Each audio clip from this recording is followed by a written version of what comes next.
सो आज की वीडियो में हम लोग बात करने वाले हैं तुम्हारे मॉक टेस्ट के बारे में कि तुम लोगों को कौन कौन सी ऐसी चीजें हैं जो दिमाग के अंदर रखनी चाहिए जब भी तुम एक पेपर दे रहे हो या कोई मॉक टेस्ट जो है वो अटेम्प्ट कर रहे हो, ताकि तुम्हारे जो मार्क्स हैं वो काफी ज्यादा बूस्ट हो सके। अब इसके अंदर से यार कुछ चीजें ऐसी होंगी जो तुम्हारे कॉन्फिडेंस लेवल को बूस्टअप करेंगी एग्जाम के दौरान, कुछ चीजें ऐसी होंगी जो तुम्हारी स्पीड को इंक्रीज करेंगी, कुछ चीजें ऐसी होंगी जो तुम्हारी एक्यूरेसी को इंक्रीज करेंगी। तो बिना किसी देरी के चैनल को कर दो सब्सक्राइब और चलो फिर वीडियो को स्टार्ट करते हैं।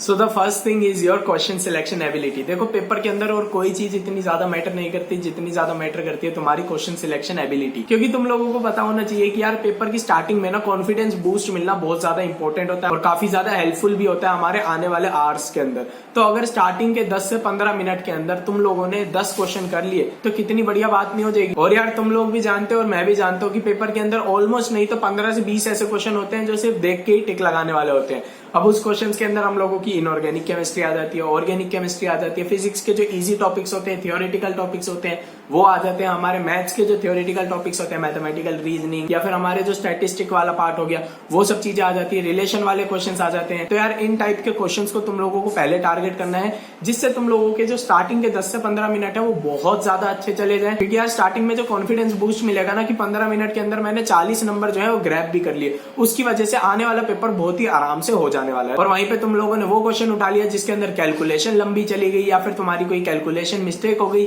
या फिर कोई सिली मिस्टेक हो गई जिसकी वजह से ऑप्शंस जो है वो मैच नहीं कर रहे, तो यार कॉन्फिडेंस के अंदर ना एक बहुत ही बड़ा डाउनफॉल आता है और उसकी वजह से ना बाकी के पेपर के अंदर भी दिमाग में ये चल रहा होता है कि यार इतना टाइम बर्बाद हो गया, इतना टाइम बर्बाद हो गया, और वो जो बाकी टाइम तुम्हारे पास बचा है वो भी बर्बाद हो जाता है। तो तुम लोगों को अपनी क्वेश्चन सिलेक्शन एबिलिटी के ऊपर वर्क करना पड़ेगा काफी ज्यादा अच्छे से। तो यार एटलीस्ट नहीं तो 1 महीने का टाइम तुम्हारे पास अभी भी बचा हुआ है, तो तुम लोगों के पास काफी सारा टाइम है इस समय, और इस टाइम को तुम लोग यूटिलाइज कर सकते हो अपने मॉक टेस्ट को प्रैक्टिस करने में, मॉक टेस्ट को एनालाइज करने में और इन सब चीजों के ऊपर वर्क करने में जो अभी बताई है और बाकी के वीडियो के पार्ट के अंदर भी मैं बता रहा हूँ। और एक चीज का ध्यान रखना है यार कि अगर किसी को बहाने देने हैं तो फिर उसके लिए 50 दिन भी कम है, और अगर किसी को बहाने नहीं देने तो उसके लिए 5 दिन भी काफी ज्यादा है। तो चॉइस तुम्हारे ऊपर है, तुम लोगों को कौन सा इंसान बनना है और बाकी रिजल्ट तो उसके हिसाब से ही आएगा। So the next thing is कि यार तुम लोगों को क्वेश्चन जो है वो अच्छे से रीड करना है और अच्छे से एनालाइज करना है। तो यार इसका ना मैं तुम लोगों को एक एग्जाम्पल बताता हूँ, उससे तुम लोगों को ज्यादा जल्दी और आराम से समझ आएगा कि मैं कहना क्या चाह रहा हूँ। तो जब मैं जेईई एडवांस का पेपर देने गया था ना तो वहां पे एक क्वेश्चन था, उसके अंदर फ्लूइड मैकेनिक्स के कॉन्सेप्ट लग रहे थे हमारे, और उसके अंदर हम लोगों को फोर्स निकालनी थी जो हमारा फ्लूइड जो है वो सरफेस के ऊपर लगा रहा था। तो भाई मैं तो लग गया अपना सरफेस टेंशन और ये सब सरफेस एनर्जी वगैरह वाले कॉन्सेप्ट लगा के उसके अंदर स्टार्ट हो गया करना, और एट द एंड मेरे को पता चल रहा है कि यार ये क्वेश्चन जो है फ्लूइड मैकेनिक्स से था ही नहीं। तो मैंने उसके अंदर लिटरली अपनी 10 से 12 मिनट जो है वो वेस्ट कर दी, और एट द एंड मेरे को पता चल रहा है कि ये जो क्वेश्चन है ये फ्लूइड मैकेनिक्स से है ही नहीं, ये जो क्वेश्चन है यूनिट एंड डायमेंशन का था। उसके अंदर जो ऑप्शंस दे रखे थे ना उनकी जो यूनिट्स है वो सबकी अलग थी और सिर्फ एक ऑप्शन की यूनिट जो है वो न्यूटन आ रही थी। तो यार वो जो क्वेश्चन था वो था यूनिट एंड डायमेंशन का, और मैं पता नहीं कहाँ पे फ्लूइड मैकेनिक्स के फॉर्मूले गंदे गंदे वाले लंबे चौड़े इतनी सारी थ्योरम सब लगा दी, और एट द एंड हुआ क्या, वो क्वेश्चन भी मैं छोड़ के आया क्योंकि यूनिट डायमेंशन का वो क्वेश्चन है। ये बात भी मेरे को पेपर देने के बाद समझ आई। तो यार कई बार ऐसा हो जाता है कि हम लोग क्वेश्चन को जो है रॉन्गली एस्टिमेट कर लेते हैं कि ये इस चैप्टर से है, लगता है कि यार कॉन्सेप्ट जो है वो इसी चैप्टर के लग रहे हैं लेकिन क्वेश्चन जो होता है वो किसी और चीज का होता है। और यार उस क्वेश्चन का ना मेरे को रियली काफी ज्यादा दुख है, क्योंकि यूनिट डायमेंशन जैसा इजी टॉपिक का क्वेश्चन था यार वो, यार लिटरली उस दिन ऐसा लगा था कि भाई कितना बड़ा बेवकूफ आदमी हूं मैं। तो यार इस चीज का ध्यान रखना कि तुम लोगों को क्वेश्चन जो है वो अच्छे से एनालाइज करना आना चाहिए कि किस चैप्टर से है। कई बार ऐसा होता है कि यार पीरियोडिक क्लासिफिकेशन का क्वेश्चन होता है, हम सोचते हैं केमिकल बॉन्डिंग से होगा, केमिकल बॉन्डिंग का क्वेश्चन होता है हम सोचते हैं कई बार कि यार ऑर्गेनिक से क्वेश्चन आएगा। और एक यार मैंने तुम लोगों को बताया भी था कि कोऑर्डिनेशन कंपाउंड से वो क्वेश्चन जो है वो फ्रेम हुआ था और ऑर्गेनिक के कॉन्सेप्ट्स को लिंक कर रहा था। अगर तुम लोगों को पता नहीं है कि मैं किस कोऑर्डिनेशन कंपाउंड के क्वेश्चन के बारे में बात कर रहा हूँ तो मैं विल्किंसन कैटलिस्ट के बारे में बात कर रहा हूँ। इसके ऊपर यार मैंने एक नेम्ड रिएक्शन वाली वीडियो बनाई थी, लिंक डिस्क्रिप्शन बॉक्स में भी मिल जाएगा और आई टैब में भी मिल जाएगा, तो जाके उसको चेकआउट कर लेना। और यार इसी कॉन्सेप्ट से लिंक होता हुआ हमारा नेक्स्ट टॉपिक है ईगो। तो कई बार यार ऐसा होता है कि हम लोग क्वेश्चन सॉल्व करते करते अपने ईगो को बीच में ले आते हैं कि यार ये कॉन्सेप्ट तो मैं पढ़ के आया था, ऐसा क्वेश्चन तो सेम मैंने करा था, ये हो क्यों नहीं रहा है, इसको तो मैं करके ही जाऊंगा। क्यों भाई ये बताओ, अगर तुम लोगों ने एक क्वेश्चन के ऊपर 10 मिनट दे भी दिए तो ये बताओ उस 10 मिनट का कोई फायदा हुआ? क्योंकि एट द एंड तो वो क्वेश्चन होना नहीं है, और अगर हो भी गया मान लो तो 4 नंबर के लिए तुम लोगों ने अपने 10 मिनट बर्बाद किए और उस 10 मिनट के अंदर तुम लोग 3 क्वेश्चन कर सकते थे कम से कम। तो यार यहाँ पे तुम लोगों को सीधा सीधा जो है 8 नंबर का जो है लॉस हो रहा है। इस चीज को समझना कि अगर क्वेश्चन नहीं हो रहा है ना तो छोड़ दो यार। तुम लोग अगर प्रैक्टिस करके गए थे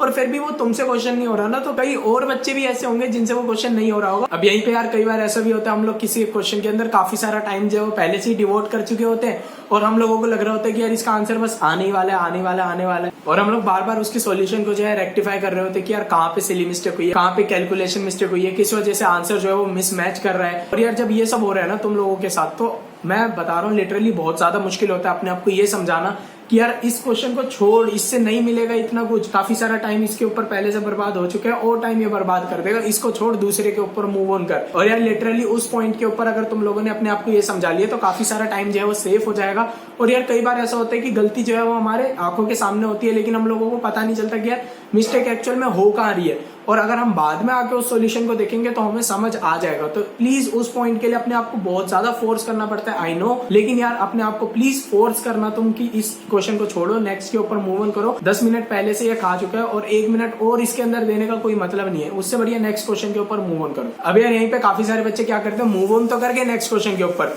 लेकिन दिमाग के अंदर वो पहले वाला ही चल रहा है कि यार उसके अंदर कहाँ कौन सी मिस्टेक होगी जिस वजह से आंसर नहीं आ रहा। और यार ये जो है ना ये काफी ज्यादा बड़ी गलती है तुम लोगों की, क्योंकि अगर तुम लोगों ने उस क्वेश्चन के ऊपर फोकस बना के रखा जो तुमसे हो नहीं रहा था यार, जिसके अंदर से तुम लोगों को कैलकुलेशन मिस्टेक जो है अपनी नहीं मिल रही थी, तो ये जो क्वेश्चन अभी तुम लोग कर रहे हो ना इसके अंदर भी मिस्टेक्स हो जाएंगे और इसका भी पता नहीं चलेगा, और फिर एक डाउनफॉल स्टेज तुम लोगों का चालू हो जाएगा जिसके अंदर तुम लोगों से क्वेश्चन हो ही नहीं रहे होंगे। तो प्लीज इस ट्रैप से अपने आप को बचाना और कोशिश करना कि इसके अंदर ना फंसो। और यही हमारी यार चौथी टिप भी थी, अपने आप को फोकस्ड रखना है सिर्फ और सिर्फ उस क्वेश्चन के ऊपर जो तुम फिलहाल कर रहे हो, क्योंकि अगर तुम लोग पिछले वाले पे या आने वाले की टेंशन लोगे तो फिलहाल जो चल रहा है ना वो बेकार हो जाएगा। और यही सेम चीज जो है वो तुम्हारे प्रिपरेशन के टाइम भी अप्लाई होती है। कई बच्चे क्या करते हैं, उनका कल का दिन जो है वो बेकार गया था तो वो लोग आज के दिन बस यही सोचते रहते हैं कि यार कल के दिन तो कुछ भी नहीं पढ़ा, कल के दिन कुछ भी नहीं पढ़ा, और वही सब सोचते सोचते ना कब पूरा दिन आज का भी बर्बाद हो जाता है वो हम लोगों को पता ही नहीं चलता। मैं ये नहीं कह रहा हूँ कि कल की गलतियों को रेक्टिफाई करने की जरूरत नहीं है, रेक्टिफाई करो, लेकिन यार ये नहीं करना है कि अपने आप को उस ट्रैप के अंदर फंसा लिया, ओवर थिंकिंग वाले के अंदर कि यार कल पूरा टाइम वेस्ट हो गया, सुबह के 2 घंटे वेस्ट हो गए, सुबह के 4 घंटे वेस्ट हो गए। यार अगर दिन के तुम्हारे 8 घंटे भी वेस्ट हो रहे हैं और अगर तुम लोग 10 घंटे पढ़ते थे पूरे दिन के अंदर तो 2 घंटे तुम्हारे पास बचे हैं, उन 2 घंटे को तो एटलीस्ट यूटिलाइज करो, वरना फिर तुम लोग अगले दिन कहोगे कि 10 घंटे बर्बाद हो गए और फिर अगले दिन के भी 10 घंटे बर्बाद कर दोगे। चल अब हम अपनी वीडियो की लास्ट बट एक इंपॉर्टेंट टिप की तरफ आ चुके हैं। तो यार during your whole preparation journey तुम लोग काफी सारे जो है हैक्स जो है वो तैयार करते हो, काफी सारी शॉर्ट ट्रिक्स तैयार करते हो, काफी सारे जो हमारे फॉर्मूलाज होते हैं उनको शॉर्ट कर देते हैं हम लोग। फॉर एग्जांपल अगर हम एटॉमिक स्ट्रक्चर की बात करें तो उनके जो फॉर्मूलाज होते हैं वो इतने बड़े बड़े होते हैं, लेकिन हम उसके अंदर सिंपली हमारी वैल्यूज जो है वो याद कर लेते हैं। तो यार हम लोगों ने हर एक चीज के बारे में कुछ हैक्स जो है वो निकाल रखे हैं। तो ये जो हैक्स है ये काफी ज्यादा इंपॉर्टेंट होते हैं तुम्हारे मार्क्स को गेन करने में, मार्क्स को बूस्ट करने में, क्योंकि जहां पे तुम लोगों को 2 मिनट का टाइम लग रहा था वहां पे तुम लोग 1 मिनट के अंदर आंसर निकाल सकते हो। और कई बार इससे जो हमारी कैलकुलेशन मिस्टेक्स है वो भी कम हो जाती है, हमारी कैलकुलेशन वाला पार्ट भी जो है वो भी कम हो जाता है। मैं तो रिकमेंड करूंगा कि यार एक जगह ये सारी चीजें लिख लो तो काफी ज्यादा तुम लोगों को बेनिफिट मिलेगा, और इसकी वजह से यार तुम्हारी स्पीड तो इंक्रीज हो ही रही है क्योंकि तुम जल्दी जल्दी क्वेश्चन सॉल्व कर पा रहे हो, और साथ साथ क्योंकि तुम लोगों ने काफी सारी कैलकुलेशन मेजर्स को जो है बचा लिया है तो तुम्हारी जो एक्यूरेसी है वो भी इस तरीके से इंक्रीज हो रही है।